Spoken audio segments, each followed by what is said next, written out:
السلام عليكم ورحمة الله تعالى وبركاته. مرحبا بكم من جديد في قناة شهوات من نسيت.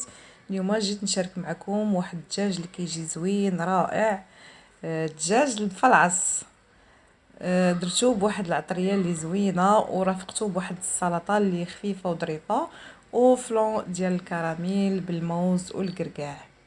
باش ما نطولش عليكم خليكم معايا باش تشوفوا المقادير وطريقه التحضير ديال هذا الدجاج اللي كنفتحوه بعد ما نكونوا غسلناه ونظفناه.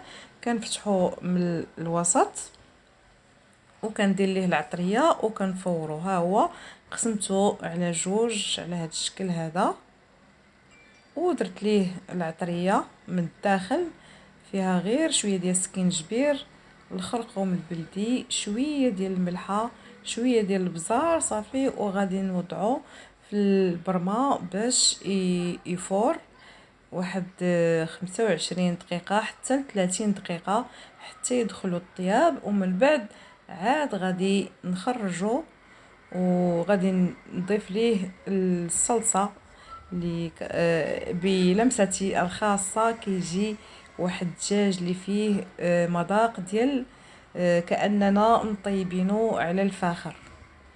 صافي هنايا بعد ما دازت 30 دقيقه زولت الدجاج من الكسكاس وضعته جانبا. هنا غندير بطاطا فور وغادي اللي غادي نرافقها بالباربا والجزر او خيزو حتى هو مفور. كنفورو كل حاجه بوحديتها باش ما يتخلطوش لينا الالوان مع البطاطا. العطريه اللي كندير او التتبيله اللي كندير في الدجاج هذا، عندي العطريه ديال الدجاج الخاصه والتحميره فيمي. هذه هي السر باش كيجي الدجاج فيه مذاق الفحم والخرقوم البلدي، سكينجبير والمطار، الملحه والثوم بودره صافي. وكذلك كنضيف شويه ديال صلصه الصوجا وشويه ديال المايونيز. صدقوني كتجي واحد الصلصه اللي خطيره وروعه روعه. صافي غندهن الدجاجه مزيان من الداخل، مزيان الجوانب بالفخاد كلشي ستر. وغادي نقلب كذلك الدجاج وغنعاود ندهن مزيان مزيان مزيان حتى يتشرب الدجاج كاع هذيك التتبيله.